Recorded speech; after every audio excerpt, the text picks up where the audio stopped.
You're listening to Ka-Pow, the pop culture podcast.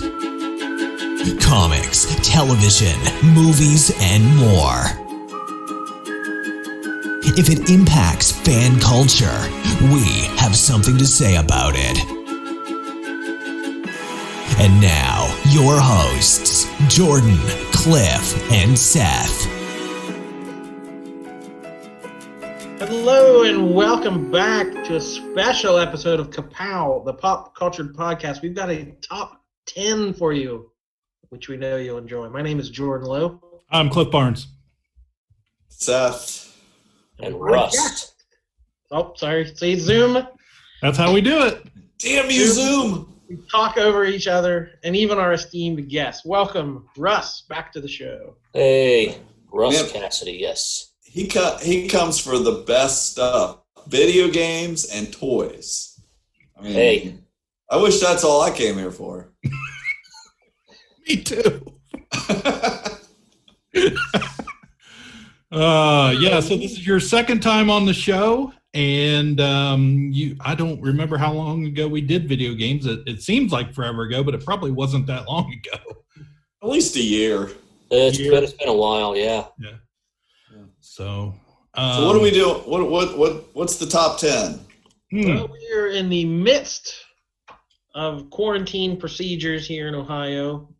Pop culture has been limited. We're not going out to see movies or anything, so we thought we hadn't done a top 10 in a while, so we wanted to do that. Right. And Cliff Barnes had a suggestion that we do the top 10 toy lines of all time, which actually I think his suggestion was the top 10 action figure. Yeah.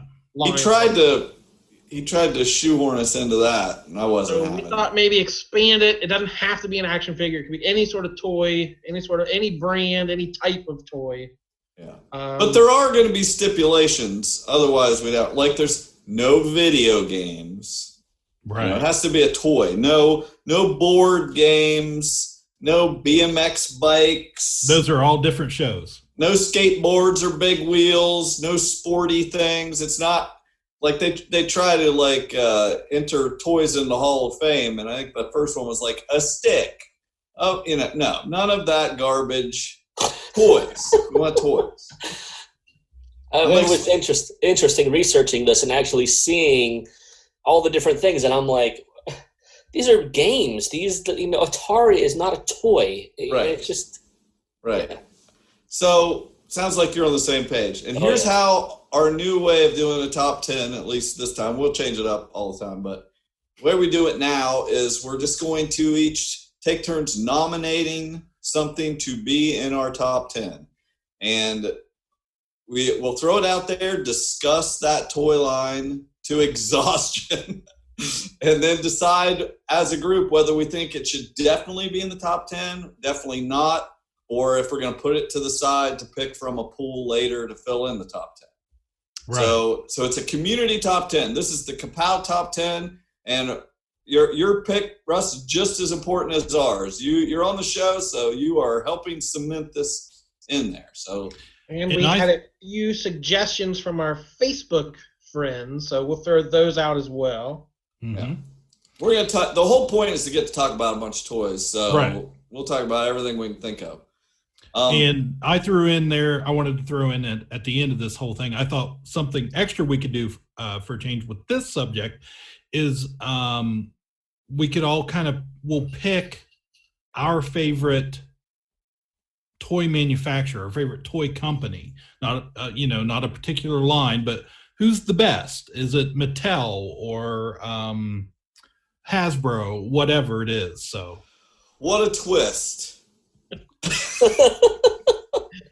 And right up front, we should probably stipulate we're not deeming all-time toys for everyone. This is our list, Ka-Pow. Yeah, don't add us. Are all very similarly demographic. Yeah. We grew up around the same era. We're all four males. Ka-Pow, we switched between 3 people and 4, so now we're back to 4. We have 4 males of a certain age, So our picks are going to skew in that direction. These are boys' toys, as they used to be called, where everything, the toy aisles were all segregated. Boys pick from one shop, girls pick from another. We'll talk up some girl stuff. Luckily, we had some submissions from a member of our cast, and Valerie gave us some great suggestions and reminders. So we'll discuss all those. And hey, there's a chance that we may all be on the same page. And some of this stuff deserves to be on there. Yeah, don't ever question our wokeness. I'm just warning everyone, it's going to skew 80s. It's going to skew male. Yeah. That's who we are. We're 80s boys. Yeah, most of us have daughters too, so. Yeah. Right. So who wants to throw something out there and strategically there's a strategy throw something out there? Yeah, because it was Cliff's idea. He should. Okay. Oh well. Okay. Honors to go to me.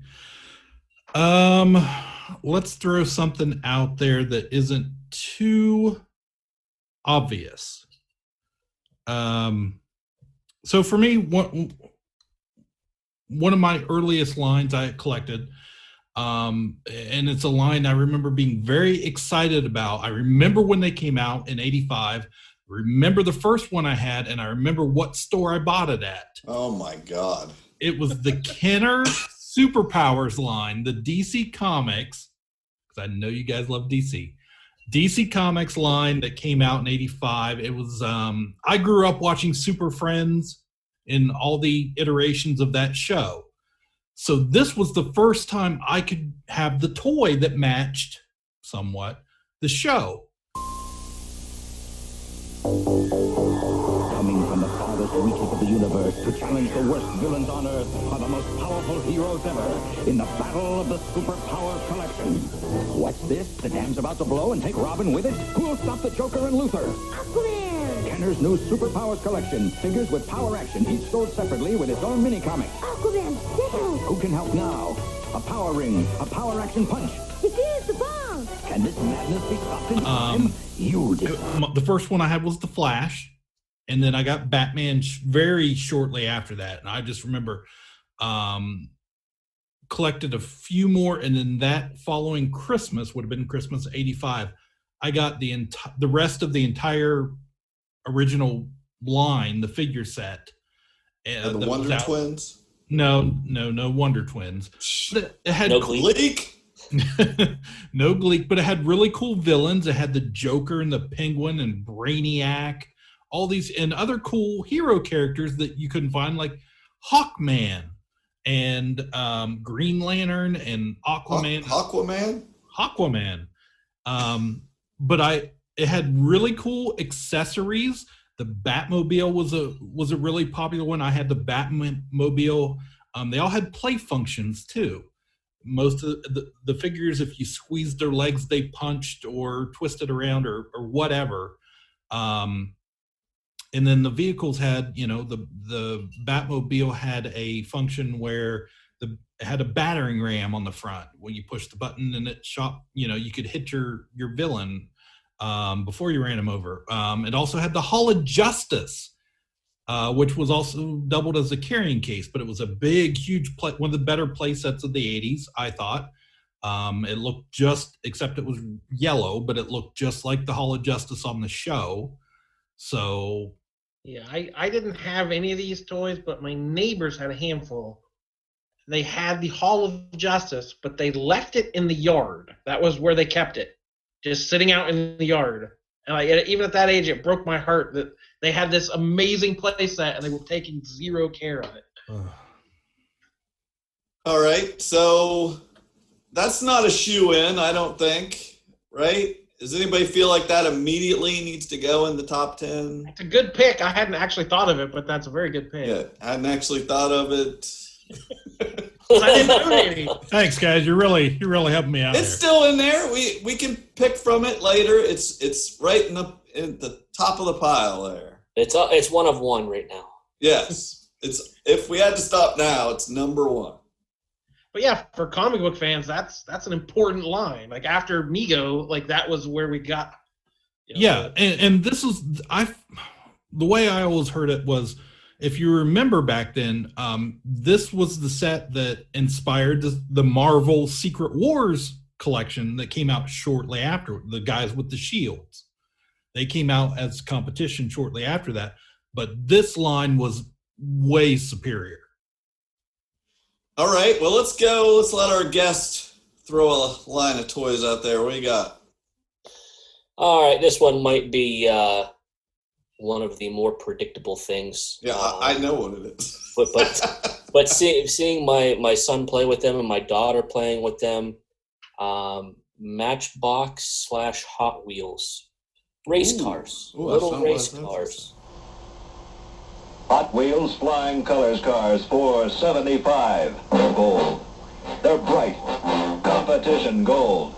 Stars on white. Some have pipes, some have stripes. Some have flames, but not one of them looks the same. Some ride wide, some ride low. And when you want them to, they really go. The new Hot Wheels Flying Colors cars, 24 cars in all, each sold separately from Mattel. I mean, just the amount of them that they have created over the years, and I mean, it just everything. Do you know when? There you go. Do you know? It's in my basement. when that line started, was it in the 60s or earlier? That line started, I believe, in the late 40s or 50s. Okay, wow. Yeah, Matchbox came first. Hot Wheels came later, and I read that Matchbox actually didn't make their track system until the 70s to compete with Hot Wheels. So, but yeah, when it was a guy that was basically his daughter wanted the Queen's carriage shrunk so that she could play with it. So he just made it so small that it would fit inside of a Matchbox, and that's where they got the name. So. And still huge today. Still, I mean, there are Matchbox conventions. There are people who just sell, eBay stores and flea markets. Like it's still going. And you can't say that about everything we're going to nominate today. That there's still a vibrant community behind it. This is a very universal toy, I think. This is something that just boys. I still look for Hot Wheels when I go in the toy section. I've collected Hot Wheels my whole life. I don't talk about it very much. I do have a stand in my living room with a bunch of movie cars of Hot Wheels and models like that, but I just have always loved. A friend of mine always collected model cars, and they're so cheap. Go get them for $1. You can go anywhere. You can we'd spend every weekend. At some point, we'd be stopping at department stores checking out the Hot Wheels aisles, because you might find one you don't have that's cool. And it's like, I love Hot Wheels. And that was one when you were on a little kid on the trip to the store with your mom or your dad or whatever, and maybe they won't buy me this guy over here that I want, but I know I can get that Matchbox car. That's the last thing you try for. If you've been told no and everything else, come on, this is $1. Right. You don't love me $1. Yeah, I definitely had, Hot Wheels, Matchbox, whatever. I couldn't have told you the difference but this one's Hot Wheels, this one's Matchbox. I didn't care. They were just cars. And I vividly remember I was very into the Dukes of Hazzard at that, time period when it was on, and even a little after that. And I remember it was a big deal that, I'd get in the General Lee, and I got Uncle Jesse's truck and Daisy's Jeep and the, Boss Hogg's car and Roscoe's patrol car, all that stuff. Love it. So you're on board with me and Russ and Jordan. Oh, he's throwing you in there, Jordan. I'm going for it. You just come along. I'm just trying to back up the guest here. You guys can have a little hospitality. I mean, it's definitely in the discussion. I wouldn't kick it out immediately. I think it should be in the top 10 automatically. Oh.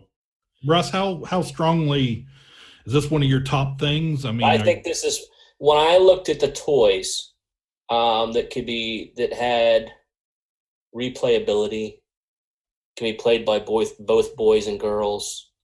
Most often geared towards boys, but I mean, I see Abigail play with Christopher all the time in their cars, and I mean, they pretend with everything.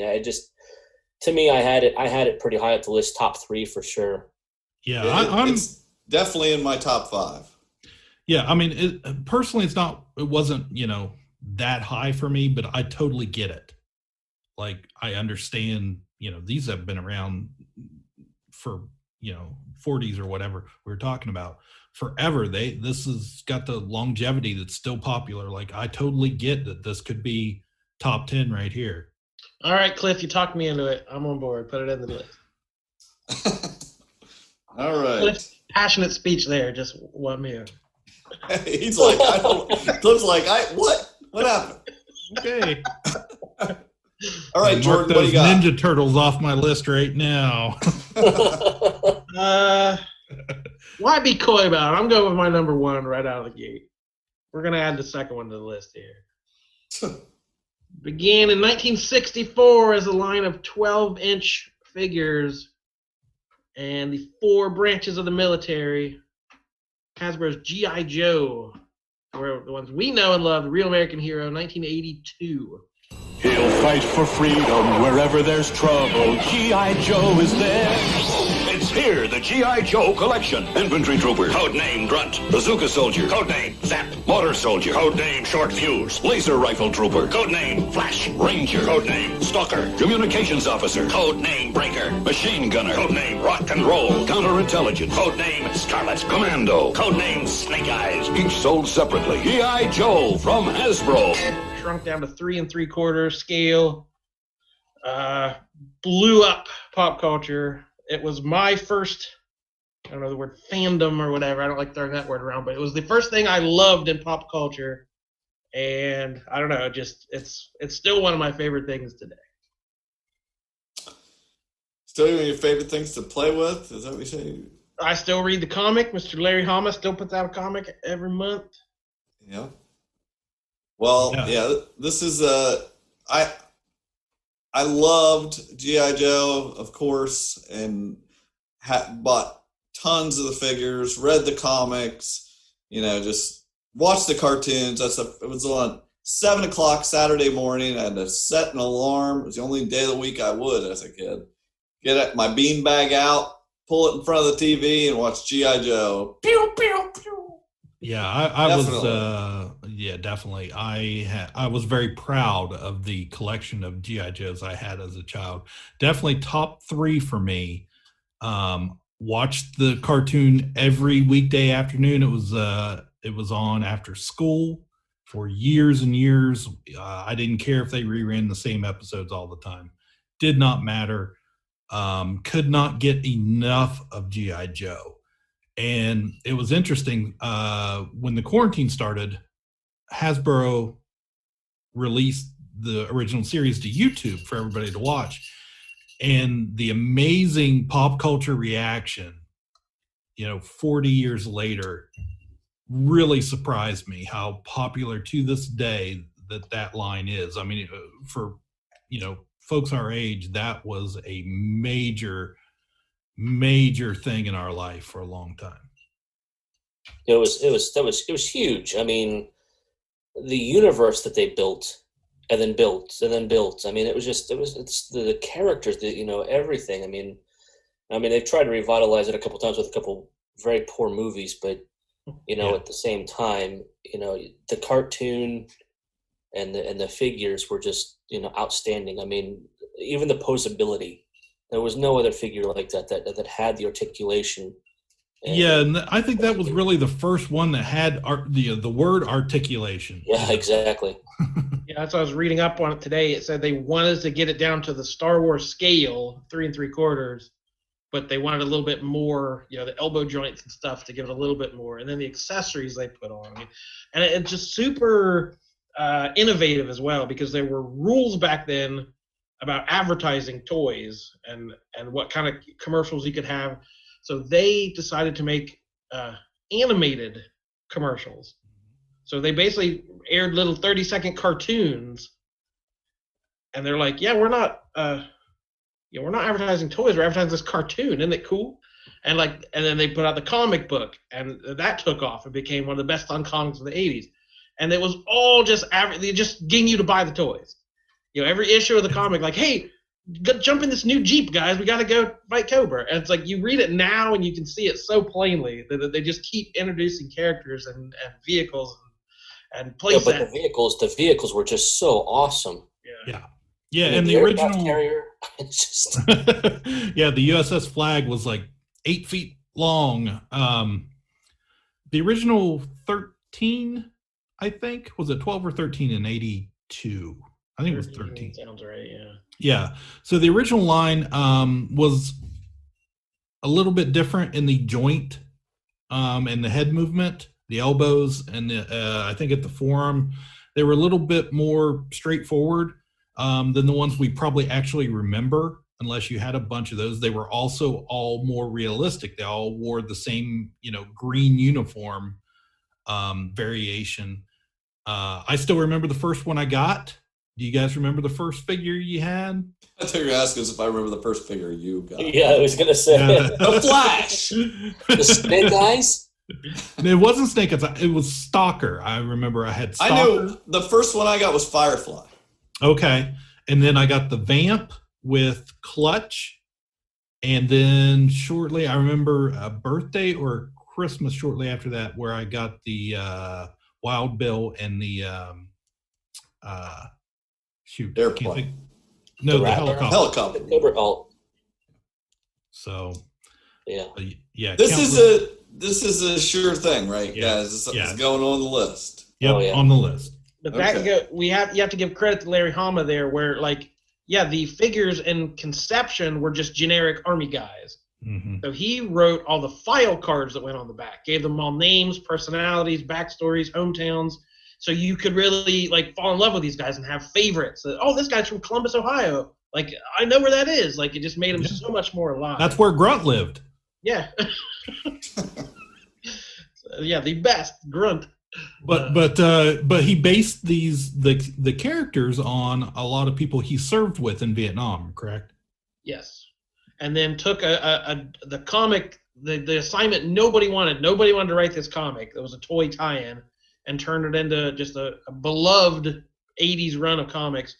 And it was also important, the fandom, he's always said, was almost 50% girls who wrote into the letters column, because they were such strong female characters as well, who were just as all equal with the guys. So it was a hit from all kids in the 80s, I think, were impacted some way by G.I. Joe. Okay, moving on. It's on the list. This is really easy, guys. You can't resist Sergeant Slaughter or William Perry. That's right. All right, mine. I'll just throw in one. This is for boys and girls. Dates back to 1932 in Denmark, where they introduced and started building Lego bricks. The Legoland Beta 1 command base. You build it for action. You can pretend the radar sounds an alert, a signal to the crew. So you slide them to the launch pad for a make-believe rescue. And how about the new mobile rocket transport? You can drive it over make-believe craters, then get ready for flight. You can lower the rocket, pretend to fire, and blast it out of sight. The action's up to you. The new Legoland mobile rocket transport from the Legoland collection. Legoland Beta 1 command base sold separately from Lego Systems. And famously, before we start talking about this, Cliff and Jordan are not Lego fans, and that blows my mind. I have built Lego my whole life. It's in my top 10 here. I've got it here. Okay, well, I just you guys have said that, but it's like I played with Legos my whole life. I had a million sets when I was a kid. As my kids been growing up, every time we went to Toys R Us, that's the last stop before you got to the end of Toys R Us, was at the Lego section. I mean, he's wrote book reports on it. We've constantly built. We've spent our favorite show the last 10 weeks has been Lego Masters. It's just the most phenomenal toy system of just being able to build whatever you want, or to be able to follow intricate instructions to build things you may not be able to yourself. And just, it's an incredible system. I love it. I think it's one of the best toys ever invented, and I think it should be on the list. Yeah, Go ahead, you can't Russ. deny it. You can't deny the power of these interlocking blocks. I mean, they've spawned so many other. I mean, the Duplo and all of those other, basically, knockoffs type of system. Yeah, it's the same type of system, but I mean, it's just the fact that it's been around for so long, and they're able to, always come out with something new for pop culture, based on movies and comics and everything else. And there's so many different sets. I don't like how expensive they are, but I mean that you can't deny the fact that they are. It is a crazy system that they have, and they've made a lot of money off of it. I'll never forget when we went in 2009, Cliff, when we all went to Disney World and we found that Lego store down there. We'd never been to one, and that was, it's a pretty big one. And when Nick walked in there, I mean, he lost his mind. It's just like just a wall of bricks, and you could fill up a cup with all the bricks, and he was just so Lego crazy at the time. And it's just such a great idea to be able to use your imagination and build whatever the heck you want. Plus, licensing of franchises does drive the price up, but it's still they can have whoever they want because it's such a big, popular system. I love it. I had a bunch as a kid, but I was out of it by the time that blew up. So the ones I'm remembering beyond just generic, bricks, right, where you could have the pirate theme, or you build the firehouse, and then you'd have the ambulance and the fire truck. Like, it was themed. There's a town theme, and then there's the outer space theme. So it was just generic, but it still let you use your imagination. And there was the medieval theme, horses and castles, and so it was really expansive even before they branched into pop culture. And that just took it to a whole other level with Star Wars and Lord of the Rings and Harry Potter and everything you can think of. Yeah, I don't hate Lego. I just wasn't a Lego kid. And you just don't like stepping on them. Right, yeah. I definitely don't like stepping on them. I think my issue why I never got into it was because there was no Lego cartoon. Most of the things I loved because I was an idiot kid that they were selling these commercials to, and I was eating it up. Like, as soon as the new show would come on, man, I got to have that toy. I got to go get that right now. I need them all.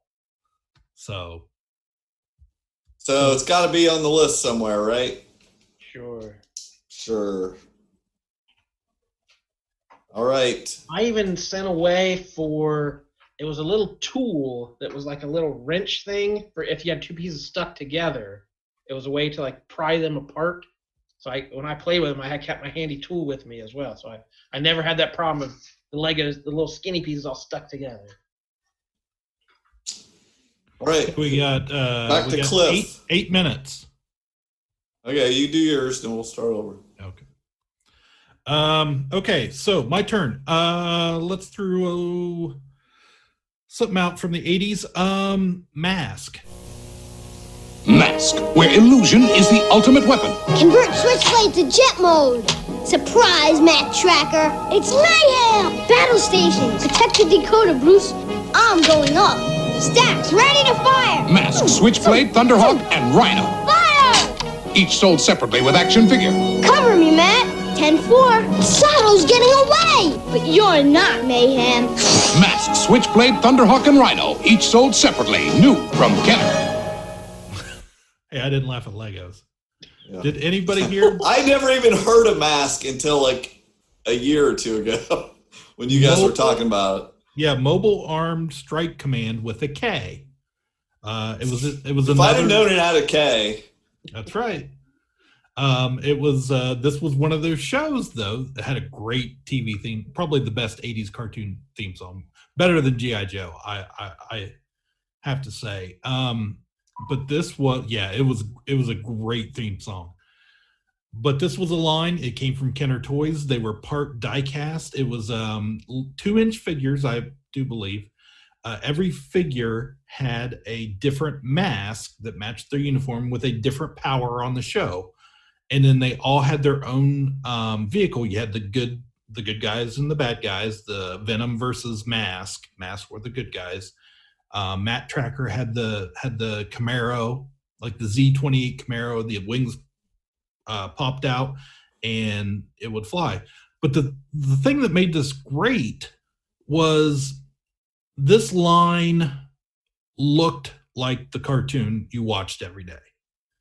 They looked like real cars. They were kind of like Transformers a little bit, and they had, they turned from a plane to a helicopter, or a motorcycle to a helicopter, or you had the big semi that was kind of like slash helicopter. Yeah, slash helicopter. But and it had a great play set with it. That it was the big gas station with the mountain behind it that was their command center, and it looked exactly like the cartoon show. Everything looked exactly like it should. It wasn't like, Star Wars. We love Star Wars and Kenner toys, but the figures, Han Solo with that gigantic head or that tiny head didn't really look like Harrison Ford. Luke Skywalker had a yellow lightsaber in the toy. So this was kind of the first one I was like, man, this really looks like what I'm watching on TV. I really love that. They were heavy duty toys, very, very detailed. And I just thought they were a great collection out there. Did you guys have Mask toys? Did you play with or watch the cartoon? I played with them and I watched the cartoon, but I had them on my honorable mentions. Okay. Well, I remember the semi. I remember the Camaro. I remember the motorcycle. I did not remember Venom, the being the bad group. The bad guys. Yeah. But it was we had all the toys. Yeah, I remember some friend of mine had them on. I remember playing with them. We never owned any, and I don't remember the cartoon at all. I don't remember ever watching it. Yeah, I never heard of it. It's just a blank spot for me, and there's that 80s era. I think it was on 2 seasons. I think 85 and 86, if I remember correctly. I think the toy line ran from like 85 to 88, maybe. Off the top of my head, I could be wrong. But the only problem I ever had with this set, because it was so wonderful and fun to play with, was it was a different scale than my Star Wars figures and my G.I. Joe figures, which were, that 3 3/4 inch. These were smaller. And they were smaller. The only thing they probably were more relative to like Transformers and some of the size, because Transformers would be all over the place in different, figures. But yeah, so if it doesn't make it, we talked about it. I'm happy with that. It still has a chance. We got it here on the list to pick from later. Yeah, I expected it to get some talk here. Yeah, I know it's one of the big 80s properties, and to me it always seemed, like you said, it almost had the Transformer feel. It was almost like a crossover between Transformers and G.I. Joe, because you had the characters, and then you had their vehicles, and when IDW did their big Hasbro mash everything together universe, that's kind of the way they went. They used Transformer technology to build their cars, and they had recruited people from G.I. Joe, so like. Even they went that direction, that it all kind of it felt like both those properties, but just its own thing. Yeah, the 2017 Revolution mashup that Hasbro was trying to build that universe, which wasn't bad. I was probably the only one that bought that comic series, but I enjoyed it, and that's kind of, as a kid, that's how I played with it. Was it was like, well. If you combine, which I normally didn't do, I didn't combine universes a lot, but it was kind of one of those, why are you so small? Well, this is what we look like. And we're on Earth 616. Right. Time's ticking. All right, Russ, you're next. What do you got? Oh, man. I'm not sure which one I should go with.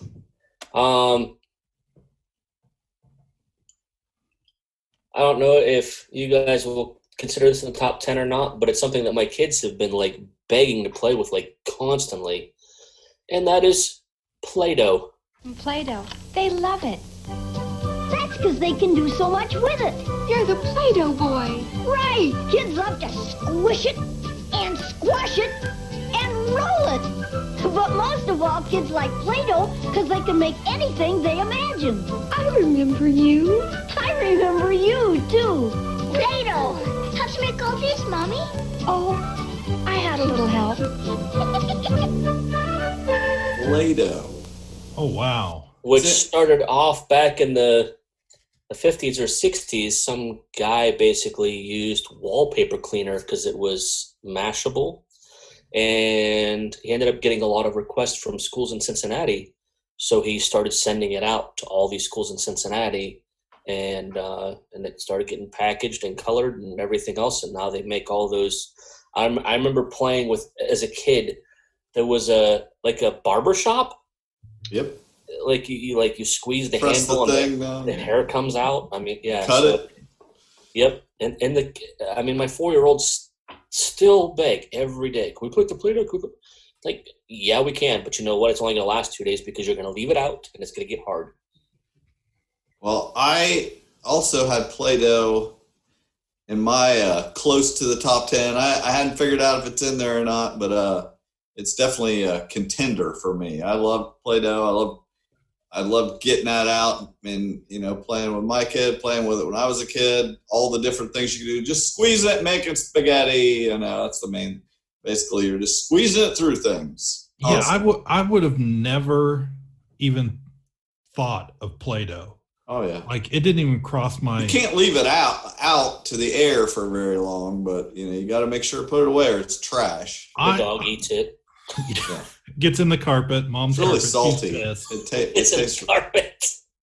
That was my problem. Is I was way too OCD, and I would see the packages, Yeah. and you can make someone with red limbs and green hair, and you could not mix them. Once you mixed it, they were ruined. I'm the same way, Jordan. I hated when my Play-Doh colors got mixed together. It pissed me off. I was done with them. We heard. You don't even like to mix your action figures together. Damn straight. The Play-Doh, it felt there's a residue. It left, it could make a mess on the furniture. It got all mixed up. It dried out. I couldn't. You'll make a great mom someday. Yes, Jordan. I didn't want any part of it. No Play-Doh in my house. I appreciate its place in history, but it was not for me. Yeah, agreed. Well, I'm going to add it to the side list here so that we can pick from at the end, but I like that contender. All right, Jordan. All right, I will throw out one based on a cartoon based on a movie. Toy line ran from 1986 to 1991. The Real Ghostbusters. There's something strange in the neighborhood. So who are you gonna call? Ghostbusters! Each sold separately. Have no fear.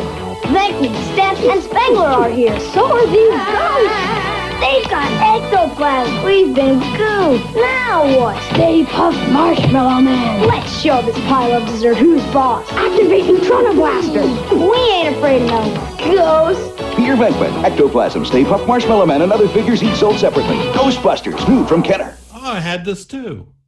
So the cartoon, I was not the biggest Ghostbusters movie fan, but I love the cartoon to death. It was like my favorite cartoon of that era. And and for whatever reason, the toys, I think I owned more Ghostbusters toys than anything else. Like I had the Firehouse and the Ecto-1 and everything that came out from that line. I'm not sure why, but something about that line clicked with me so much. The cartoon just, it was perfect for me, that the age I was then, and all the characters, they would have, different features, little ghosts. They would look normal, and you'd pull it up, and it'd be a monster inside or whatever. They had some neat. It was not the best, sculpts and playability of the era, but I was head over heels for these toys. Yeah, this was definitely a really good line, and the cartoon ran for a long time. I was a huge Ghostbusters movie guy. I remember going to see it in the theater with my aunt, and I love that movie. It was one of the first 3 we had on VHS when we got a VCR. I wasn't a big fan of the cartoon, and I think it's because I love the movie, and it wasn't like the movie. I mean, it was, but it was a little too different for me. Yeah, I didn't have that connection to the original, so I just love the cartoon for what it was. I still had some of the toys. I think I had some. I probably had the main 4 Ghostbusters, and I remember the little PKE meter. Well, the PKA, yeah, but their what's their gun thing? The proton packs. Yeah, the proton packs. They had the playset or the costuming thing. They had the trap you could stomp on, and you could wear the proton pack. They had they went all out for for playability for sure. And this was also Kenner line. Man, they were huge in the 80s. But yeah, it was really good. I agree. I had this I had written down. It was a great line of toys. I know it's still really popular. Anybody else have it? Too hot to handle. I completely forgot about Ghostbusters. Okay, nope. So I like the movies fine. I did not ever watch the cartoon. I know what it is. I was too old for it, I'm sure. I'm not taking anything away from it. It would be on my list, but it may mean something more to you guys. I believe the cartoon won some Emmys. Like, it was a pretty acclaimed for a dumb kids cartoon. It was pretty acclaimed for That's the award it won. Dumbest kids cartoon. No, I remember some of the villains, the ghosts from this line. Like, they had some pretty cool. You get like Dracula and Frankenstein. The Mummy, I think, was another one. Like, they had it was a cool line. It had cool, ghost villains that you caught, and your Ghostbusters. We're in control. Okay. Moving on. Whose turn? It's my turn. Okay. All right, I'm going big. 1969. That's your favorite year? Nice. Nerf. Face it, you're either on one end of a Nerf weapon or the other. Time to choose. So, you better think about getting yourself a bow and arrow or a Nerf missile storm. Excuse me, don't you just love this? Or an arrow storm. Or a very good hiding place. Don't you get it? Nerf. Nerf. Come Or on. nothing. They got balls and guns and darts and everything. Everybody's got if you have kids, you have 1,000 Nerf guns and bullets around everywhere. We've all played it. Cliff, your kids played it over here. There's just I loved playing it as a kid. We all had Nerf footballs thrown around the yard with big rips out of them, where the dog bit it or something. Yeah, definitely. That's what I played with the most were the Nerf footballs. If you ask my kids, they would probably tell you, yeah, that's top 10. If you're asking me, maybe not so much. Oh man, it's just a way to be able to play war and actually shoot things at other people. It was like it scratched that G.I. Joe itch. We could play war in our yards. The whole street is a battleground, and we make teams with our walkie-talkies, another great toy, and just shoot. You could shoot each other. I had it all lumped together with toy guns, squirt guns, Nerf guns, laser tag. I mean, it was all, basically, it was cowboy dress up, basically, yeah. But as a toy line, this is the top of the heap there with the of the guns and there was a lot of things you could do with the Nerf. It's funny you said Nerf football because I wouldn't until you said it. I didn't think about it, but I can still remember that wet, muddy, soaked Nerf football with the chunk out of it. Yep. up against you, like hit me in the face every time you come. Oh again, there's still every toy store. We have toy stores have a full aisle of Nerf stuff, and the technology has just grown where there are, you can buy a magazine of like 30 darts that can, things we would have never believed as a kid, but it's still going strong. Yeah, and maybe that's why I don't feel so attached to it, is because I don't remember as a kid having like a bunch of the guns. I had toy guns, laser, ones that made all different types of sounds. I had the I didn't have laser tag, but I had like one of the knockoffs. Buddy, I always keep one handy.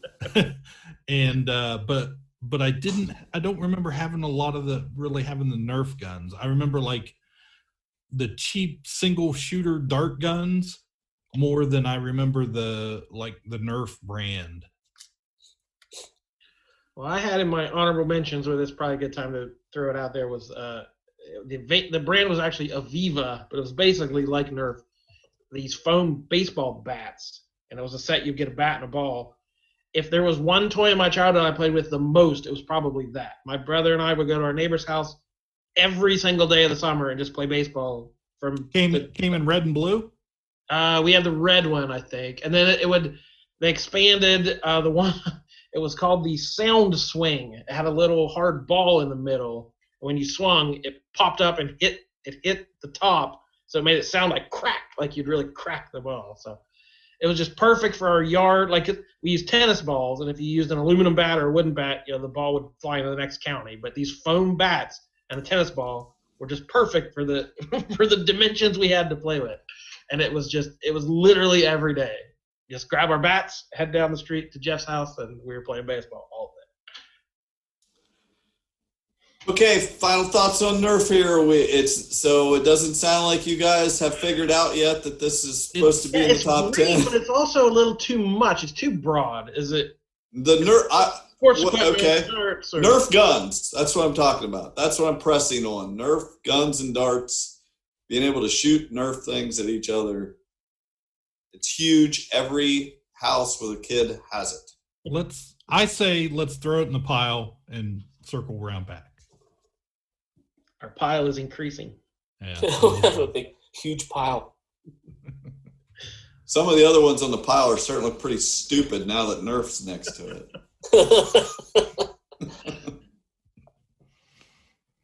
All right, Cliff. Yes, I'm just going to throw one of my top 3 out there. 19. Still a couple of biggies out there not mentioned yet. I would say so. Yeah, I think one of them's about to get mentioned because I even have one right here. Old Manny Faces himself. Motu, Masters of the Universe. Now you can imagine all the power in the universe. The Masters of the Universe collection. 23 pieces, each sold separately. There's He-Man and these heroic action figures. Skeletor and the Warriors of Evil, and 4 fighting creatures. Castle Grayskull, Point Dread, and the Talonfighter. You put them together. And battle machines like the Attack Track, batteries not included. What would you do with all the power in the universe? He-Man, Skeletor, and all other items from the Masters of the Universe collection, each sold separately. From Mattel. Guys, this was a huge... There's Skeletor. Russ has got a Skeletor. He's got cooler ones than I do. He's got a He-Man. He's probably even got battle... Look at that. Oh, yeah. I'm going to... Hold on. Make it work. I got tongue with the Hordak skirt. Snakeman. Yeah, Snakeman. Yeah. But yeah, Masters of the Universe. This was huge. I got to throw it out there. To me, I thought this was a no-brainer. I agree. It came out. It came out in, I think, by Castle Grayskull. Is dated 1981. I was thinking 82, the original line with the mini comics. 1982. 1982, the mini comics. Yeah, this was. It's actually a DC comic, right? I mean, Superman and Superman's on the cover. I'm gonna share my screen right here. Some of you have seen this already. This is my own Castle Grayskull. My wife bought me for Christmas a few years ago as a fun gift. and that I'm working on completing here. Everything works, and I'm only missing the little pistol and the sword here for my weapons rack. But that is mine right there, that I've been working on this week. So yeah, that's it right there. I can't think of another toy line where nearly every character did something different. Like most toys, they all kind of do the same thing. This one, they invented characters that stretched, characters that their heads flipped around, their heads expanded. Like every character had a different action about it. So they had to like basically reinvent the wheel with every new line that came out. It's kind of incredible. It spawned She-Ra, so yeah. Which, at one time was, I think, probably even more popular there for a while, the cartoon, than the He-Man cartoon, because the He-Man cartoon went off when She-Ra showed up. But yeah, this is, I don't know what more there is to say about it. We still have, there are companies out now today that are still manufacturing Motu figures. I think Super 7 has a great line of the, I think it's the Filmation line, comes in, looks like the original packaging, but they re-sculpted, remolded the figures and added some too from the cartoon, because the cartoon was huge for me. Like I said, I'm an idiot kid. I bought into all that. Yeah. But this was the first one that I think the cartoon was based on the toy that already existed. Yeah. It was. I mean, it's a rich man's Thundar the Barbarian. What was it? Ula the Mock? Moke? The Mukluk? No idea. Ukla the Mook. Yeah. So what do you guys, are you voting on? I'm all in on Motu. This was my number 2 of the top 10. I had a ton of them, and it was, as far as being creative and having lots of play sets, lots of vehicles, plus a free little comic book with everyone you got that expanded the story and gave their origin story a lot of times, so you got to learn who the characters were. I had it up there with G.I. Joe, yeah. So all three of you obviously had this in your top 10. It's nowhere near my top 10, but it absolutely is a shoe-in, makes it in. It's going to be the 4th one locked into our top 10, it sounds like, right? Seth, you should have built some Lego homes for some Masters of the Universe figures, and I mean, you would have been set. I might have been on board. Lego. Hey, Lego's on there, man. Let's see. So now it's Russ. What do you got?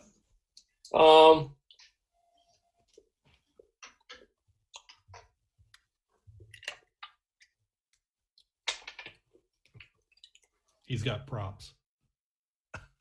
We have Bumblebee. How many Bumblebees do you have? Transformers.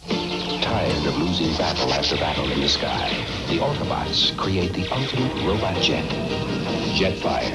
Transformers, more than meets the eye. But the evil Decepticons have a secret new weapon, Shockwave. The Transformers, robots in disguise.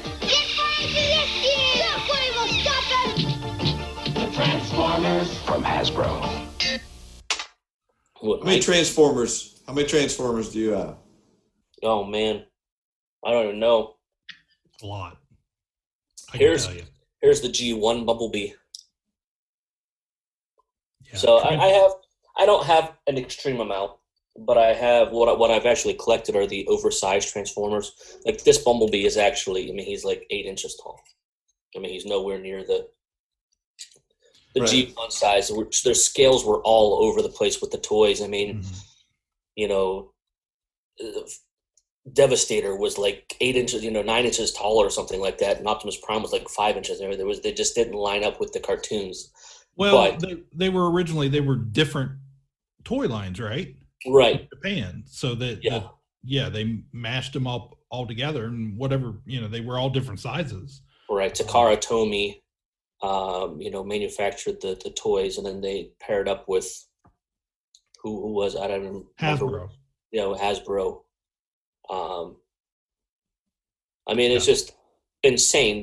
Just what they did with, being able to actually turn a vehicle into a robot. Yeah, the engineering is insane. Second to none as far as toys. Like Right. to be able to do that, and it's not just one. It's many different ways of doing multiple, creations. It's a phenomenal line. I was too absorbed in G.I. Joe at the time to have very many Transformers, but I mean, it is a tale as old as time with Ka-Pow. The original Ka-Pow. It was G.I. Joe versus Transformers. Go ahead, Jordan, to the new listeners. Go ahead.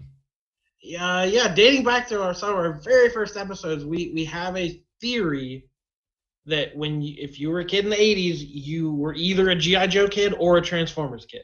You could have liked them both. You could have loved them both, but you never liked them equally. You really gravitated toward one rather than the other. And pretty much everyone I've met has admitted one or the other. So yeah. Well, see, I loved the Transformers cartoon more than I liked the G.I. Joe cartoon. But the G.I. Joe figures were much more affordable, so I had like every G.I. Joe, where I didn't have very many Transformer figures at all. Yeah, they were definitely way more expensive. Yeah. And not only that, but I mean, they broke a lot easier too if you didn't, G.I. Joe, you put a rubber band, you buy a new rubber band, whatever. I really liked Transformers as a kid. I loved the cartoon show for, that first 2 seasons. And I think I've told this before. I was one of those kids that went to the movie theater to see Transformers the movie in 1986. And me being me, I came out and I was like, they killed Optimus. They killed almost the entire line in the first 20 minutes. And I was like, nope, I don't like Transformers anymore. Yep. So live by the impressionable kid, die by the impressionable kid. Right. They just re-released the Transformers the movie in the theater, not too long ago, and people were still mad when they came out because they're like, "Dang it! I remembered, but it was still hard." Yeah, I that is one of those things the rest of my life I don't know that I will ever forget as like that 8-year-old being like, "No, you killed Optimus. You killed all the Autobots. I don't like Transformers anymore. This is chaos that I can't deal with in my life." But as far as toy lines go, I think especially in the 80s, this is iconic. G.I. Joe Transformers, man. Yeah, it's not on my list, but I wouldn't argue against it for anyone else's list. This is one of the iconic toys of that era. Yeah, how strong are you, Cliff? I mean, I'm sure it's on Russ's list, but what? No, is it on your list? Yeah, it's on my list. And I had Transformers toys. Don't get me wrong. I really like Transformers. I didn't have the real expensive Transformers, the bigger ones like Optimus and Megatron and all that.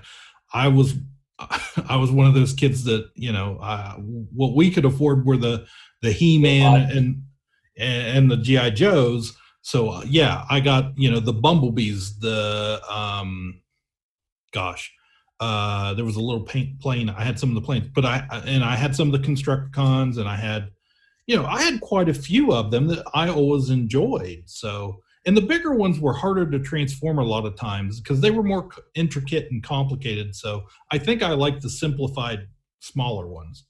Yeah. I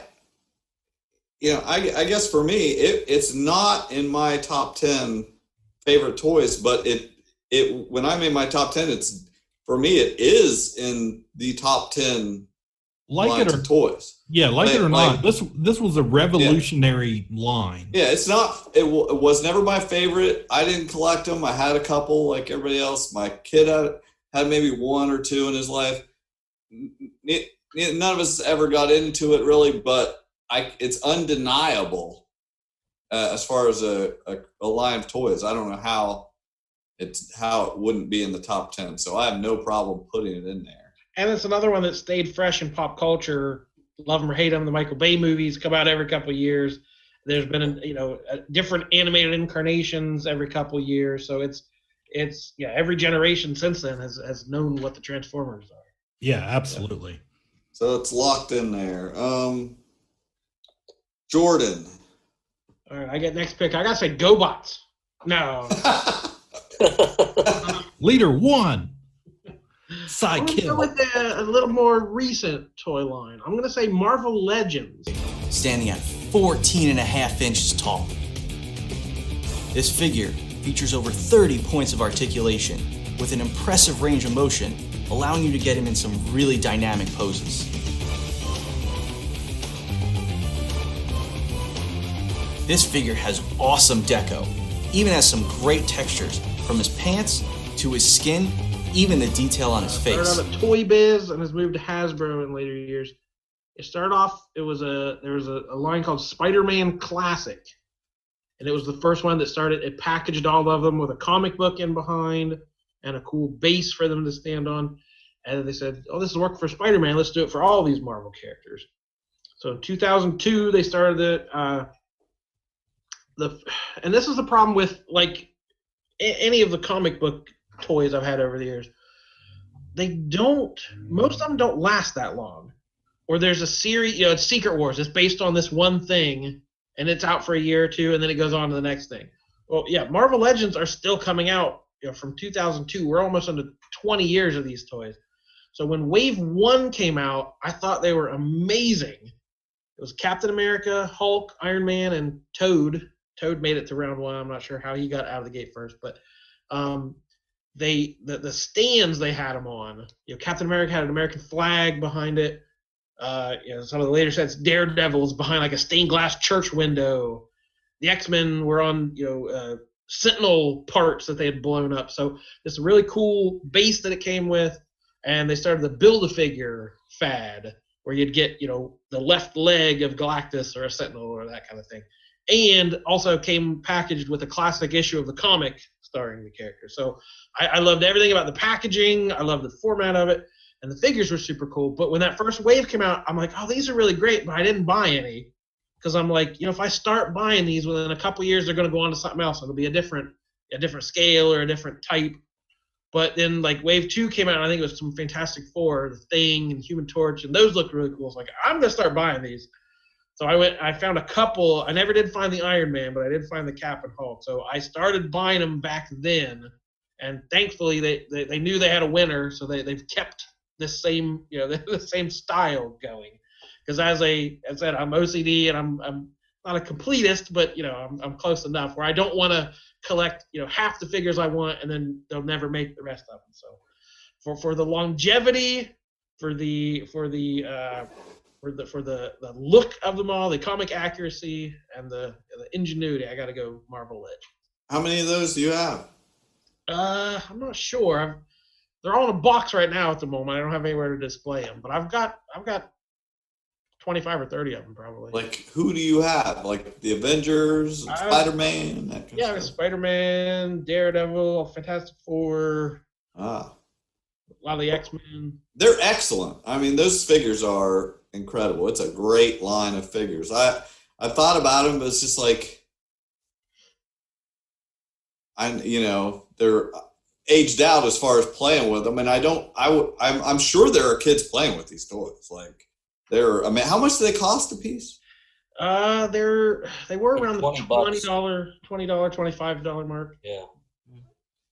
They're 20. So that's pushing it. Every once in a while. I mean, I really love the figures. I didn't have them on my list, but I mean, they're definitely. I mean, I'm a comic guy, so I mean, I love the figures. And I open them all. I rip every single one of them out of the package. Oh, heck yeah, everything. Well, we'll put it on the side list here. Right there next to the Kenner Superpowers collection. Yeah. He's taking it hard, guys. Especially like DC, every couple years they put out the DC Icons line. Then it becomes the DC Essentials line. Then it's the DC Superpowers. Like, it just every couple years it's a different thing. It's like, don't break my heart. I gotta stick with one thing that works and keep going. Yeah. Not the DC way, Jordan. The reboot. That's right. Well, it's my turn. I guess I don't expect this to make it or anything, but I want to mention one of my top 10 toys I played with growing up. And when, my son was old enough, we moved in this house. We built a big table in the basement for this and have a workbench that we worked on these and played with them all the time. We're slot. A lot of people make racing sets, but AFX Ultra 5 is the closest thing to real racing. Ask the expert. Talk about real. Only Ultra 5 steers like a real racer. With Steericon, you can steer into the pit, steer past other cars, steer around the treacherous breakout wall. And only Ultra 5 has a real electronic timer and lap counter. Ultra 5 steers like a real racer. That's why Aurora's the one. AFX Ultra 5 from Aurora, the closest thing to real racing. Slot car track, electric, and sit here and we just build these cars, take them apart and buy high output stuff and better pickups and the right magnets and engines in there and different tires and everything, and just race cars on a slot car track, build different configurations and everything. I played with that like crazy as a kid, and it lasts forever. Just keep your track clean, buy more track, build huge. I mean, some people are model train people.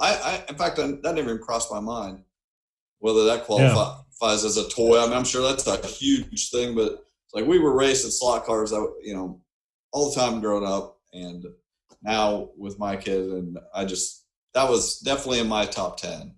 Did you guys ever have slot cars? I would assume. I had a track. Yeah, I had a track. It wasn't huge or anything, but in a few, maybe 2 or 3 different cars. But yeah, I remember playing with it. Sure. Oh yeah, I remember. It didn't make my. I didn't even think about it. I don't know why it didn't. But we had the tracks that you build them up the wall. Oh yeah. Cars go up the wall, and then you turn the lights off and they glow. It was. And it was always fun, to squeeze that trigger right before it went around a turn and the car goes across the carpet. Right. You had to balance if you take it seriously, you got to balance the right amount of magnet to stay stuck to the track, but not slow it down and be able to slow down. Oh, you're trying to shoot them off the track. We're racing. We're trying to win, slow down in the corners, and it's so much fun. I actually, when Toys R Us went out, because it's hard to find those tracks now.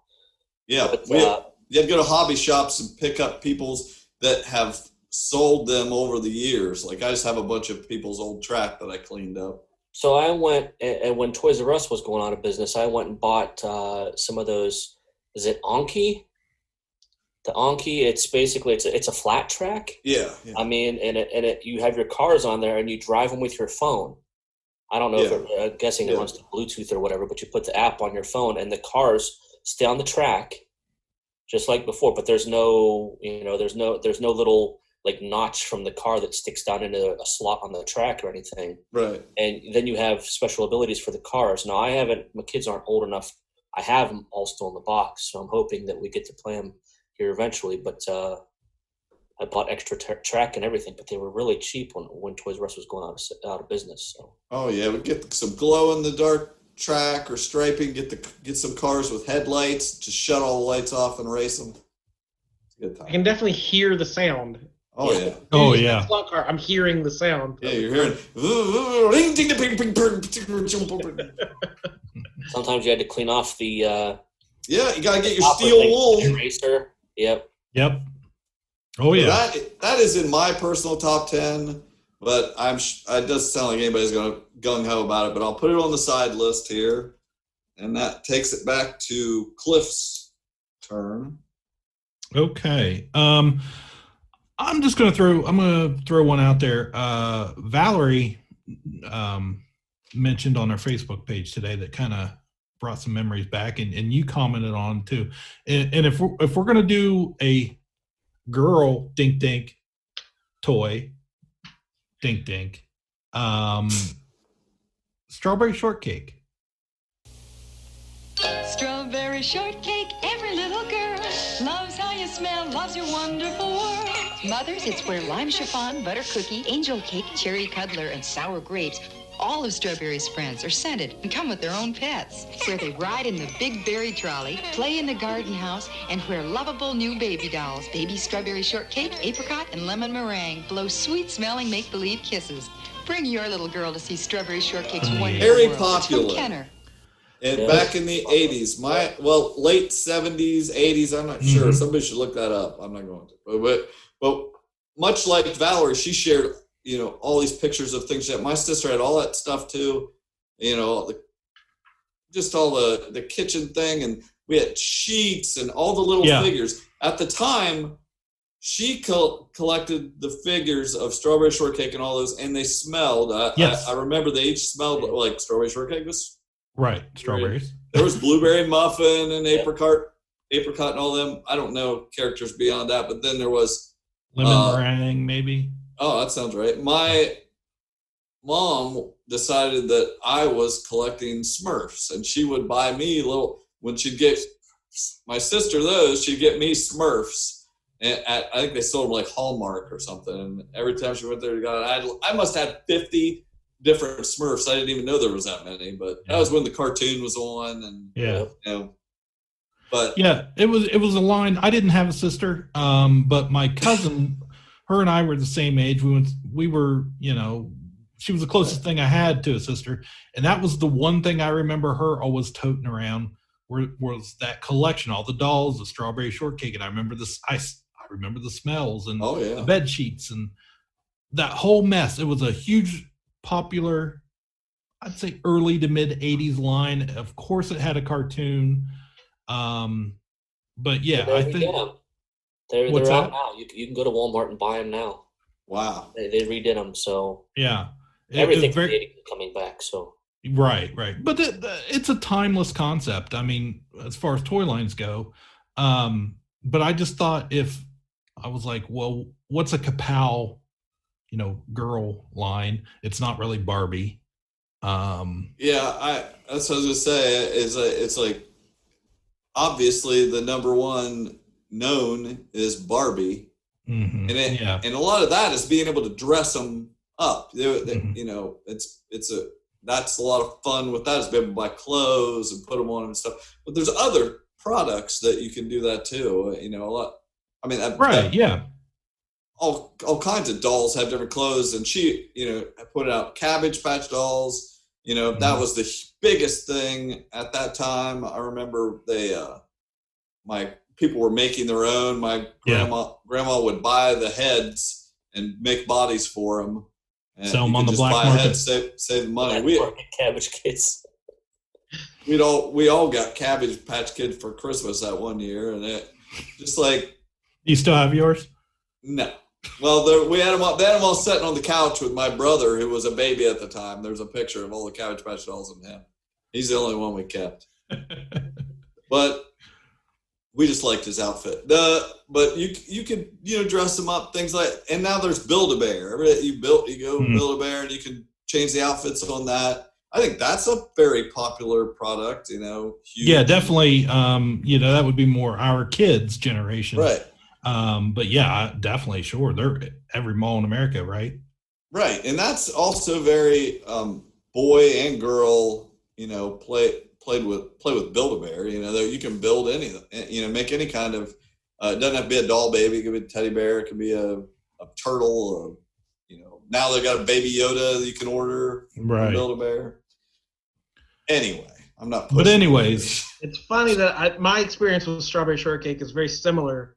Where I had a cousin who was older than me, so all her old Strawberry Shortcake toys were still at her house. When we visited them, they didn't have a lot of kids' toys, but she had these Strawberry Shortcakes, and I immediately wanted to go play with them. And like it became like a running joke, like what's wrong with Jordan? What's with these girl toys? But like they were cool. I remember the play set was like a tree. You were just woke. Yeah, but they were interesting. They were cool. They had different personalities. The play set. So it was a great one. I knew it was a girl toy, but it was still cool, and it was the only thing they had to play with. So, I mean, they had big heads, but they were about the size of a GI Joe, but they just had big heads. I mean, I wish my GI Joe smelled nice and fruity. Come on, Scarlett, step your game up.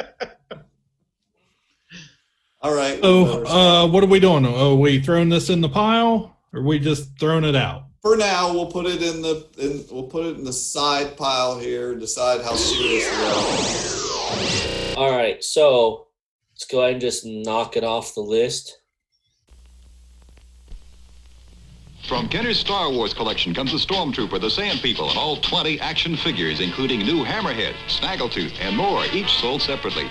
And now, Boba Fett, Star Wars villain with his laser rifle.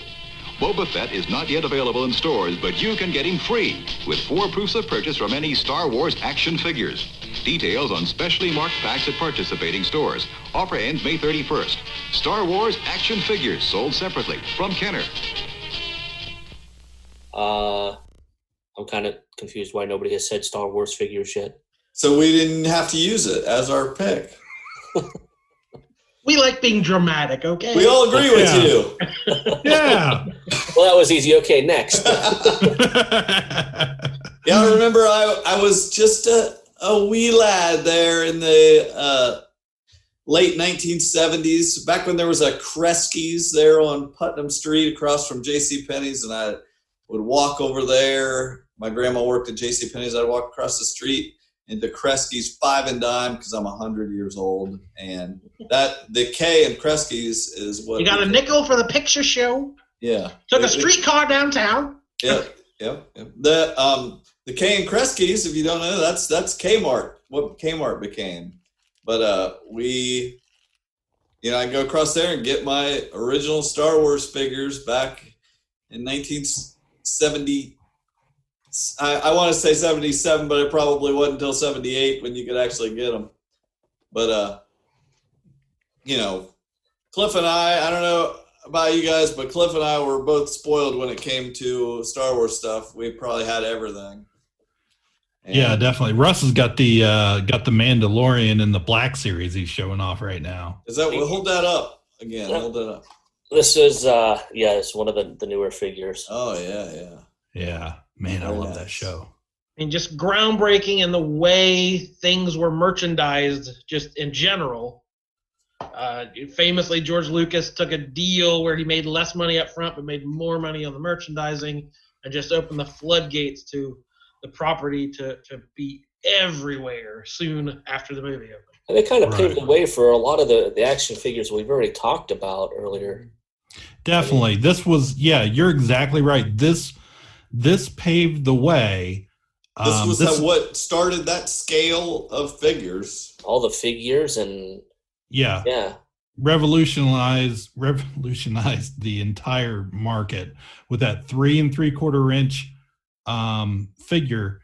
And I mean, it was just gold. When a figure's that small, it's easy to fit into a vehicle. So then you've got spaceships, you've got land speeders, the sky's the limit on what you can build around it. Not so easy to play with your mask figures at the same time. We hear, that's definitely a knock on it, for sure. But it's a lock. Basically, what we're saying, no doubt, it's a lock. So. Yeah, we didn't have a lot. Like my parents didn't actually buy a lot of Star Wars figures for us, but my mom went to a yard sale and bought a huge box of somebody else. Oh, it was probably the yard sale my mom sold mine at. Or my mom, yeah. So mine disappeared. It's funny because my middle brother still has them. I mean, he doesn't have that big box anymore, but he has all the ships and figures and everything that we got back in that had to have been the late 80s, mid to late 80s. The dark times, yeah. Yeah. It ran from 78 to 85, 86, the original Kenner line. Over 100 figures, countless, the Falcon, Slave One, just the Death Star playset, Land Ewok of the Jawa. Oh my God, the Ewok Village. They're all the AT-AT Walker. I mean, just amazing toys and playability. Number one on my list, if not everybody's here. So I don't know. I mean, I could talk about it all night long, but I don't know that really much needs to be said with it. And then had a nice comeback in the 90s with a whole new wave of figures and has never slowed down since. Yeah, the Power of the Force 2, I remember, and I've got a whole box of those out in the garage, actually, still carded. But I remember when those came out, and I was like in high school, and I was like, I remember seeing them, and I was like, oh, that's cool, but I'm not buying toys.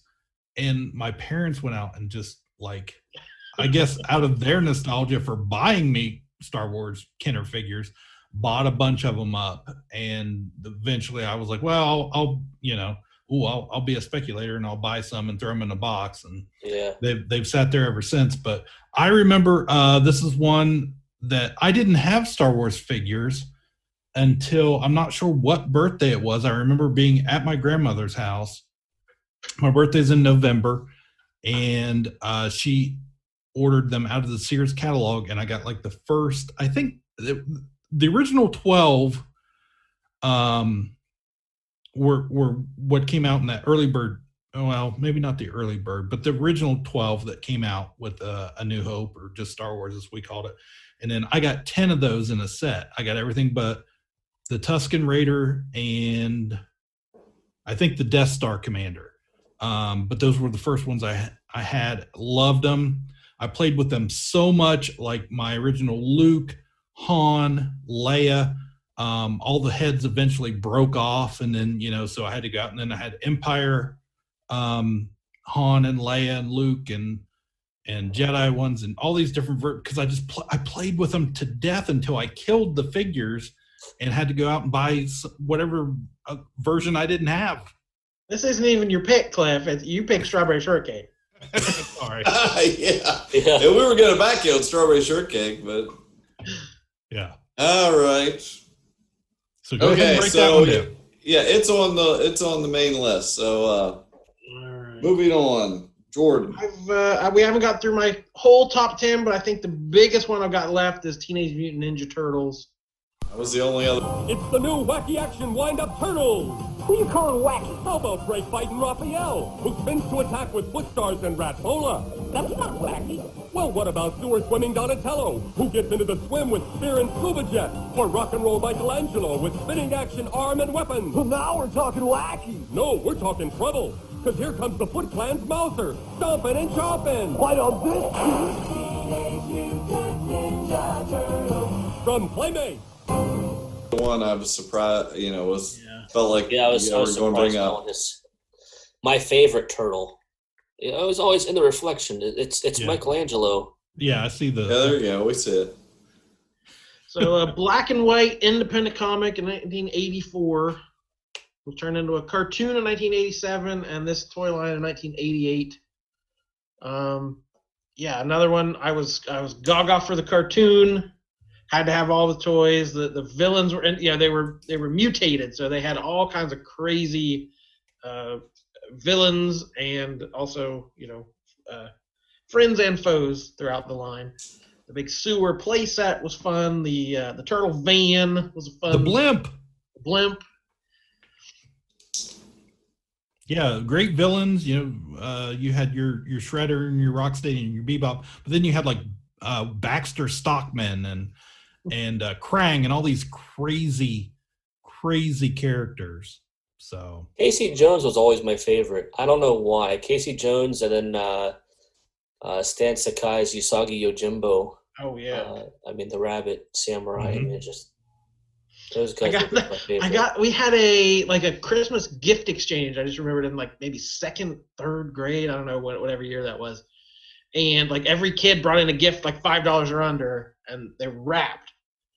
And I remember whatever kid brought it in the paper had ripped, and I saw it was a Turtles toy. So I'm like, I'm picking that one because I'm like, who knows what these other idiots brought in here? But if that's a Turtles toy, I'm getting it. And it was Usagi. I was like, that. I remember the day I got my Usagi paper. Wow. Yeah, definitely. This is. I expected this to be on the list. So what, you guys think this is definitely has to be on the list? The main list, all three of you? We're not going to break your legs, but Yeah. Yeah, I think for Ka-Pow, I think it does. Or Jordan won't be our friend anymore. So according to I've got 7 definites. Is that correct? Yeah. Mm-hmm. Yeah, but I'm being pretty lenient here with I just like, okay, He-Man, okay, Teenage Mutant Ninja Turtles. So, I mean, we need to put Nerf on there. Nerf is huge. Is Nerf bigger than Barbie? For us, I would think. What's your last pick here on our rank? I'm not even gonna. I mean, I don't have. You're just gonna pick Nerf again. Yeah, I don't feel strongly enough. Like I'm gonna be able to convince you guys of something. I could list off a bunch. We need to start talking about a bunch of things that maybe aren't gonna be on the list, but I think we've, exhausted. How do these guys not make the list? I have. That's what I was gonna bring up. Just regular army men, but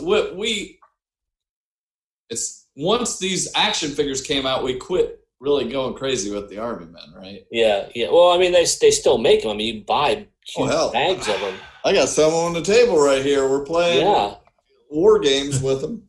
Yeah, I don't know. I don't know that I never played with army men after because I always had action figures. What do you think spawned like Warhammer and all the other little miniatures? I mean, I mean, if you feel strongly about it, you should have nominated it. Oh no, I don't feel that strongly on it. That's why it's in my honorable mentions. Well, let's look up what our Facebook friends had to say. Yeah, let's hear it. Let's see. Jared commented Teenage Mutant Ninja Turtles because we were big on that. We kind of co-collected those. We would each get them. We were both at the right age where we each got turtle toys and just kind of threw them all together. We had, let's see, I think the first comment was from Eric Robinson, voted for the original Kenner Star Wars. Says, for nostalgia alone. And then Leandra Smith seconded that with a vote. And then she threw in the Fisher-Price Little People. Yeah. Including the farm, the house, the school, the plane. I mean, those were iconic from the...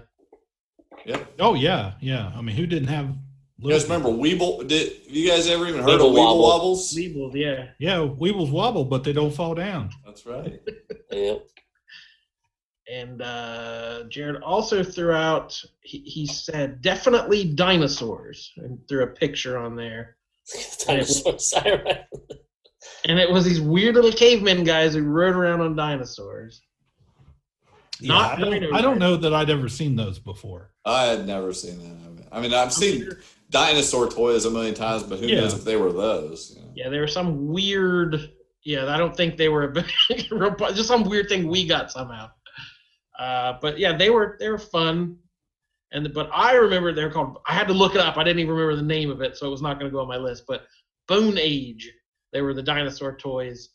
They were all skeletons, and a little more historically accurate because the cavemen would not have interacted with real dinosaurs. But like you got little cavemen from the Ice Clan and the Lava Clan and the Stone Clan, and each of them had a dinosaur to ride on. And then the dinosaurs, like, you put them together, but you could also take them apart and like put T-Rex legs on a Brontosaurus. And like they were building figures, but they were also action figures. So they didn't last long enough. Looking them up, it was from Kenner.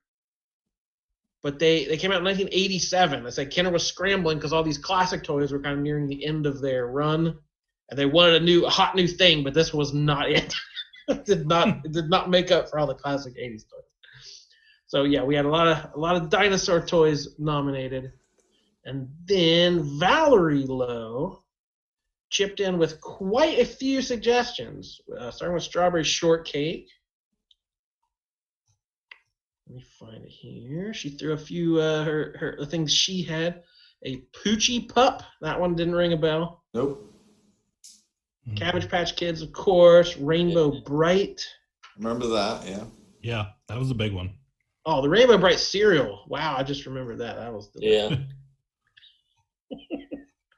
Remember the doll? I had sisters, so they had all these weird dolls. of course, they all had the one eye that didn't work. You know, their eyes are supposed to close when they lay down, but I had a Fiero too that one headlight wouldn't close either. They made a Sandy Duncan doll. Yeah. A Sandy Duncan. We can't keep doing this. We're gonna get canceled. Then there was a. And one of them dolls, you had string in its back, and you pulled, and their hair got shorter, and you could pull their ponytail out and make it long and short. So. Sandy Duncan doll must have been after like the cat from outer space. Yeah. There was all kinds of stuff. Go on. Jared also threw out pound puppies. Well, I heard there's a story. Yeah. All right, let me tell the story. We had pound puppies, and we also had the accoutrement that went with them. There were like hats and jackets and costumes to dress up your pound puppy. And I wrote plays for the pound puppies to put on. So like the pound puppy, we dressed them in costume and then put on a pound puppy play. I think the most acclaimed one was about bullying. It was like an anti-bullying message. The mean pound puppy. The most acclaimed one. Yeah. I was just trying to slip that in there.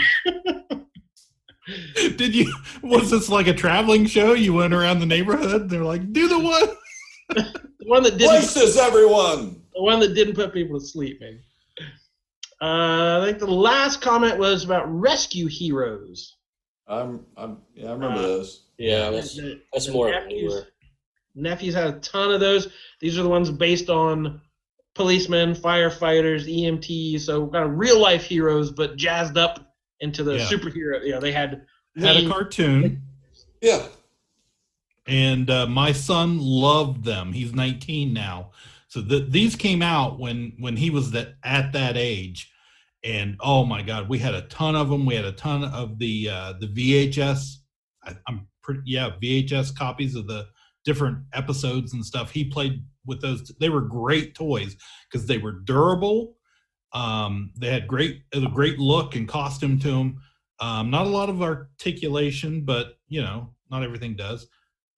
Russ has an Alf doll. Yeah. Who doesn't have an Alf doll? Everybody should have an Alf doll. Willie! Thank you very much, all our Facebook friends, for commenting on that. We love, that reminded us of some things we may have forgotten. We like interacting in that way. So anytime we do something like this, please give us your suggestions as well. We very much appreciate it. I'm going to read some stuff off. We've got Stretch Armstrong. Super Soakers, Tonka trucks and such. Huge. You guys remember fashion plates? I remember my sisters had these fashion plates. You laid down different outfits. You could put pants with shirts and hats or whatever, and then you'd put paper over that and rub it with a crayon. I've got a new thing for my top 10. Yeah, that would have been. It was called the Mighty Men and Monster Maker, and you could create superheroes and monsters and things. Yeah, wow. Yeah. Then there was Shrinky Dinks. Not really a toy much, but cook them in the oven or whatever. Yeah. Rockets. We used to have model rockets and shoot those suckers off and stuff. Remote control cars, like the Tamiya grasshoppers and stuff. I'm a little more high end toy, but we used to race those in our neighborhood. The Evel Knievel stunt cycle was a great toy when I was a kid. Wind that thing up. Trying to find again. Yeah, and then $6 Million Man and all those kind of things. And of course, when my son was a kid, they had all the Pokemon and Bakugan and Tamagotchi, all that stuff. Nothing, I don't. Yeah, we had to buy all that crap. Remember that helicopter vertibird thing? It was like a helicopter that just went around in a circle, and you just had a remote, and you could try to land it and stuff. It would just basically go up and down and go in a circle. It was like a remote control helicopter didn't go anywhere. That was big. It was big. Trust me. Go ahead. Anything you guys have? My honorable mentions. The last one of my top 10. I've had starting lineup figures. The sports action figure. Yeah, I had a bunch of those when they first came starting out. Lineup. Yeah, something we'd never seen before. A way to have your favorite athlete involved. Do you guys remember in the 80s Oh yeah. This was always big for me because it was made by a company called Russ, the Rush Troll. A troll, yeah. And it's funny because now they make my kids got these in their Happy Meals today, and it reminded me. I'm like, the Trolls. Yeah. Yes, but I I had in the '80s. It's right back to the movie just came out, the new Trolls movie. So they have a walk around character at Universal Studios in Florida, based off those new Trolls movies, and one of them, I don't know the name of it, but it's a guy in a suit, but his big thing is he farts glitter. So that's fun. That's awesome. Mr. Potato Head. Oh yeah. I mean, it started out as a toy back in the 50s or 60s where you'd actually get the components and actually stab them into an actual potato. The actual plastic potato didn't come around until like the 70s. It was like 20 or 30 years people sticking things in potatoes. Yeah, Michael used to dig up. That was the original toy he dug up was a potato. That's where he got the idea to bury his toys. He had some mentions. He wanted us to mention. Talking about old school references for this show. That's another old reference. I hope I got these right. He wanted us to mention Slivercocks, Captain Flower, and the Soul Air of the Fuhrer. So those are some of his favorites. What? What you get, Michael, for not coming on? Yeah, that's pretty close. I may have mispronounced some of those. Yeah. One of his Captain Power and the Soldiers of the Future. I had that line. That was a great line. You could put the figure into the ship and play the special VHS cassette tapes, and it would have an adventure, and you would fly your ship, and it had a little trigger with an infrared, and you would shoot it at the screen, and like you would get hit also. You would score points, but you would get hit also, and if you get hit like 3 times, your figure would eject from the ship. It was a cool toy. It was at that time. Good. I remember the ads for that in like every comic book, and never quite understanding how it would work. Yeah, I had all that. That was a good line. How much time's left, Cliff? I don't know. Enough. Okay. I want to run through mine real quick because I've got a few on here. We didn't mention Silverhawks. I just said it. Slivercocks. Oh. They were. I thought we were going back to the Adult Mart stuff. Yeah. They were like metallized figures. Had a cartoon, great line. I think I've maybe got, but let me get it on here real quick. Tallyhawk. Yeah, the big ship. You could put the whole team had a ship that split apart. It was called the Mirage. Yeah. Bad guy was Moonstar. Moonstar. Yes. Yeah. So I really loved this line. That was a lot of fun. And then I had Thundercats, of course. LJN did those original figures. That was a set I had to go around and that's coming back. Kevin Smith's doing that Netflix show. Oh, no.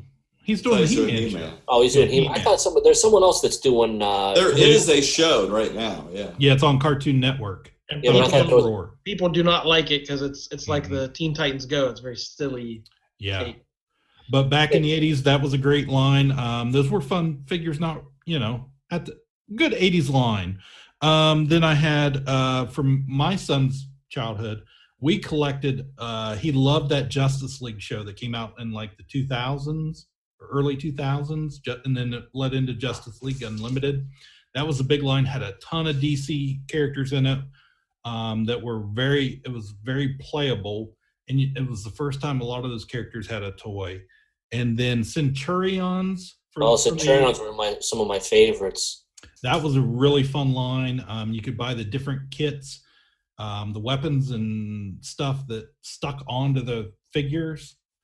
And then Battle Beasts, they were little mini figures like animals, and they fire, wood, different elements. Everybody they were on different teams that were, I like. Visionaries was another one in that same category. Yeah. They had the holograms on them that didn't last very long. And My Little Pony was a huge Talk about Yeah, girl toys. that's it. That was a huge line. So and that's it for me, I think. You didn't say sectors or sectower? I was sitting here thinking of sectors too. Yeah, I mean they had that spider or whatever that was a puppet In the big castle or whatever. Yeah. And then I had Mad Balls. Everybody remembers those. Yeah. And when I just thought of, somebody said the word something Spawn something, and I forgot. What about the Spawn? The McFarlane Spawn figures. Yeah. Kind of began the adult market collector for, they weren't to play with, they were to pose and look cool. So, yeah, McFarlane made a lot more money off of Spawn toys than he did comic books. So He's doing a Kickstarter right now he's got over $2 million to re-release his original Spawn figure. I just bought a McFarlane figure today for some D&D. So I've got a few more here. Go ahead. Oldies. Yeah. Got the Etch-a-Sketch. Oh yeah.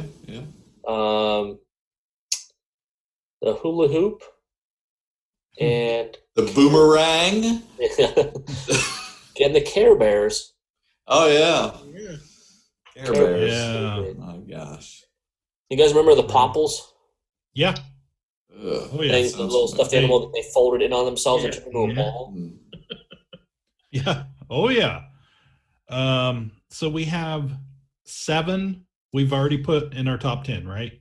Yes. Well, we put Nerf. Nerf makes it 8. Okay.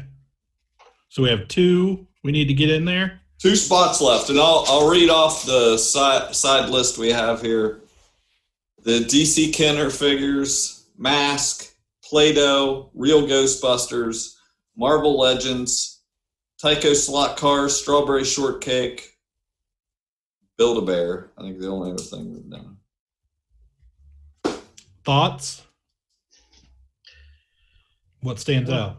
On a more diverse list, something like My Little Pony or Strawberry Shortcake I think would be a no-brainer, but depends on if we want.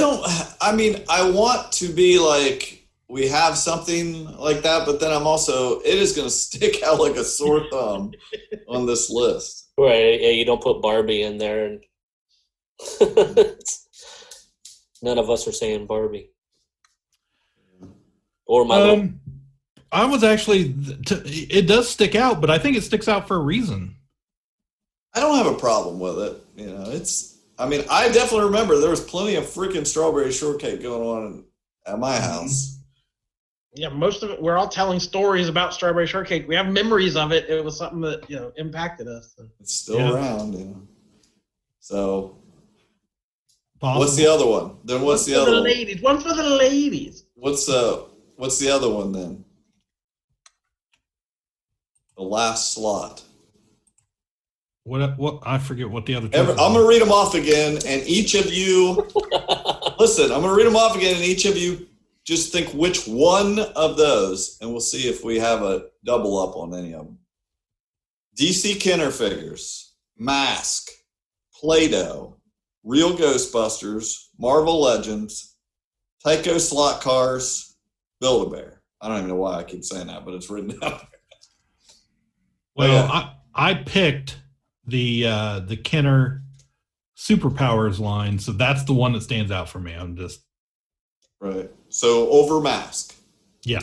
So we can take Mask off that. All right. Yeah, personally, I would say Ghostbusters, but in that list, I think the Superpowers figures are the most important, the most iconic, the ones that people remember. Yeah, I'll agree. They're the oldest. I mean, that's the oldest set. I mean, is that the DC set, or just? Yeah, I think the only thing you could compare is like maybe the Migos. That's what I was going to say. That's what I always hear about, the Migos. But I didn't even know Migos existed right until a few years ago.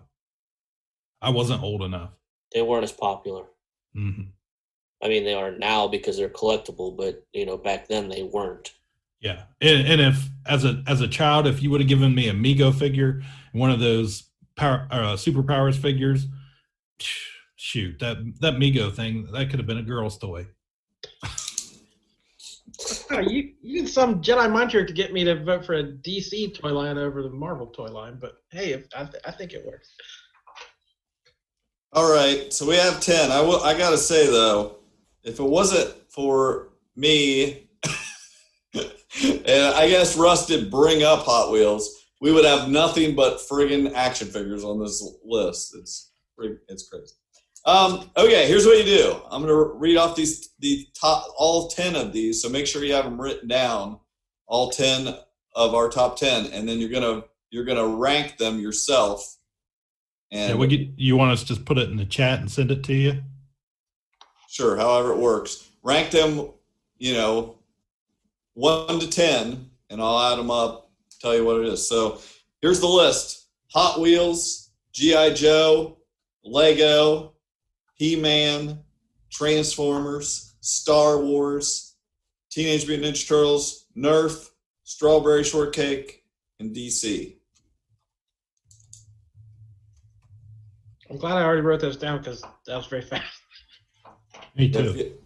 I already got nine minutes, so we can edit this out later doing the math. Yeah. Yeah. You got the final results? Yes. Oh my God, I never could have done that in the 4 minutes or whatever I had left. That would I saw the beads of sweat forming. Oh man, no way. All right. So here is our official Ka-Pow top 10 toy lines of all time. And we're not just blowing smoke here with our number 10. We're giving some, credence to a wide toy line here that, Valerie brought up to us today to remind us of how we all remember it. It's still around. So, Strawberry Shortcake, that line of toys is cemented in pop culture toys, and I have no problem with it being on our list, but it did only make number 10. But did any of you guys think going into this we would have Strawberry Shortcake on the side? No, that's what I mean. If she wouldn't have brought it up today, it wouldn't be on here. So Congrats, you got it on the list. You made a good argument. You reminded us of it. Yeah. We need Valerie back on the podcast sometime to straighten us out. Okay, so that was our number 10. Number 9, we got the Kenner DC line, what was that called? It was the Kenner Superpowers line. Yes, okay. Okay, so those were the last 2 added. That makes sense. They would be the bottom 2. Yes. I'm not sure what the rest of the list is, but those 2 aren't surprising. Yeah, it's they're all pretty evenly spread in points. It's not like crazy until the top. In 8th place is the Transformers line. Definitely deserve to be on there. I'm surprised it got beat out by the next one. Now we actually had technically a tie for 6th place, so I had to come up with a tiebreaker. And I'm the ultimate authority here. You don't have to tell us. You could have just done right. It. Yeah, well, I'm being full disclosure. 2 people had one of these in their top 5, so that one edges out the other one for me. So, in 7th place, Teenage Mutant Ninja Turtles. Technically, it was tied with Nerf, but it was in 2 people's top 5 for Nerf. So Nerf is in 6th place.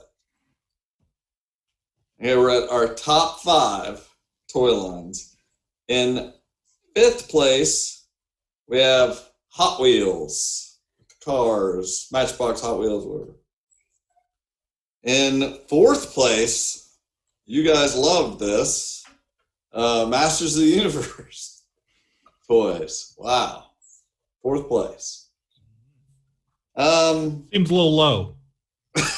Yeah. That may be my fault. In 3rd place, Lego. Seems a little high. That may also be my fault. 2nd place, the G.I. Joe line, and no surprise, in first place, Kenner Star Wars line. Yeah. What a list. I put Star Wars as low as I could to help edge G.I. Joe, but I couldn't put it like too far down my list. Right. I had to be fair about it. Yep. So we did it. Yeah, this was a lot of fun for me. I don't know about everybody else or the listeners or whatever, but and we don't care or whatever. No, thank you for indulging me. Yeah. Any day that I get to talk about toys is a good day. Yes. Right. Yeah. So yeah, is this where you want to throw out your weird question? Oh, thank you. I completely forgot. Yes, but how could we forget? So what is the top toy company, the manufacturer? What do you guys think? I know what I think. Kenner. You think Kenner? Well, it comes down between Kenner, Mattel, and Hasbro, right? I mean, those are. I think it has. Yeah, I think it has to. I mean, Playmates did Turtles, and LJN has done a lot of stuff, Wrestlers and Thundercats, stuff like that. We never really talked about wrestling figures or anything, did we? No. I wasn't into that really, but somebody was. Yeah, listeners. Sure. Whatever. Check my shirt here. Jewish lightning. Yeah, for me it's Kenner. So what do you guys think? Hasbro would be my first thought. Just thinking, like you said, the Revolution tie-in when you throw in G.I. Joe, Transformers, Mask, ROM, Visionaries, Micronauts. Man, yeah, definitely. They're really high up there. Probably number 2 for me. But I don't have a strong enough opinion to argue with you. So yeah, I don't have a strong enough opinion to argue one way or the other. I mean, Mattel, with Barbie, I mean, they are pretty big too. But did Kenner kind of fizzle out there? Well, Mattel did Masters of the Universe too. Yeah. Yeah. But yeah, I think Mattel, are they owned by? I think they're owned by Hasbro now. Oh wow. I'm not exactly sure, but I want to say that. Is Kenner making anything new? No, Kenner is also owned by Hasbro now. So basically Hasbro. It's Hasbro. They bought up everybody else. America. We just have one company. You got a favorite designer, Cliff, or engineer, vice president? No, I wouldn't go that far. However, Kenner was the sock guy. I like the sock guy. The sock guy, yeah, with made the Yoda coat or Jawa coat. Yeah, that's my guy. But Kenner was they were in Cincinnati, Ohio. The building is actually occupied by the Kroger Company now, another Cincinnati company.